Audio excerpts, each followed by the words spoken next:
Europe Matin, Dimitri Pavlenko. L'édito sport. Bonjour Virginie Fulpin. Bonjour Dimitri, bonjour à tous. Ça y est, c'est le grand retour de Tiger Woods. Le champion de golf va s'aligner au Masters d'Augusta aux États-Unis qui commence demain. Tiens, d'ailleurs, il y a un papier dans le Figaro qui raconte le cauchemar que c'est le green d'Augusta. Je vous laisse le découvrir. En tout cas, pour revenir à Tiger Woods, voilà, il a 46 ans. Il revient plus d'un an après un très grave accident de voiture. Et c'est vraiment une énième résurrection pour lui. On ne peut pas rester insensible à l'histoire quand même de ce champion hors norme. C'est à l'américaine, hein. Tout est too much et c'est ce qui nous scotche. C'est pas une vie, pas une carrière, c'est un biopic à la sauce hollywoodienne qu'on vit en direct depuis 25 ans avec Tiger Woods. Et aujourd'hui, ce défi insensé de revenir une fois de plus, c'est comme le rebondissement qui vous relance une série. Vous savez, on s'était promis de regarder que 2 épisodes et puis finalement à 3h du matin, on se dit « Allez, encore un et j'arrête ». On n'admire pas seulement Tiger Woods, on le binge-watch. On peut pas s'arrêter de le regarder. Quand il avait 20 ans et qu'il s'apprêtait à devenir professionnel, son père avait eu cette phrase qu'on avait agacé plus d'un « Mon fils va transcender ce sport ».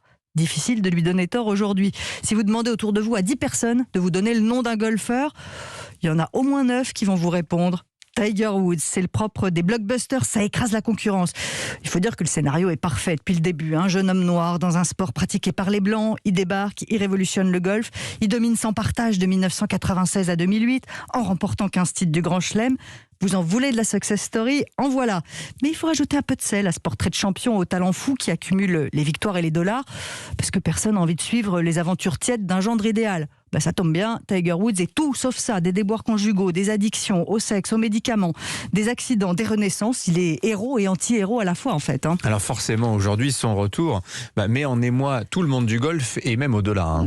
Si vous étiez directeur du Masters d'Augusta, vous préféreriez un tournoi avec ou sans Tiger Woods? Allez, disons avec. Disons avec, c'est vrai que c'est insensé de le revoir sur son tournoi fétiche, déjà gagné 5 fois. Il y a un peu plus d'un an, Tiger Woods a eu cet accident très grave, vous en parliez, près de Los Angeles. Il a eu de la chance de s'en sortir vivant, il est passé tout près de l'amputation de la jambe droite et pourtant il revient quand même. Tiger Woods, la résurrection, on voit déjà le titre de ce dernier volet.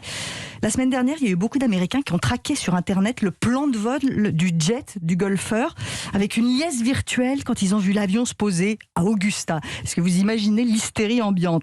Alors sa participation au Masters, ça va donner quoi? Tiger Woods n'est pas du genre à tenter sans être convaincu qu'il peut y arriver. C'est ce qui fait aussi qu'il est hors norme. Et ce qui va tenir physiquement, ça va être le suspense du tournoi. Il fallait bien un peu de polar pour boucler le scénario. Mais quoi qu'il arrive, c'est sûr, c'est encore lui qui va crever l'écran. Voilà, 6e fois qu'il peut gagner, égalant le score de Jack Nicklaus. De Jack Nicklaus, voilà. C'est la seule chose qui lui manque pour devenir le plus grand.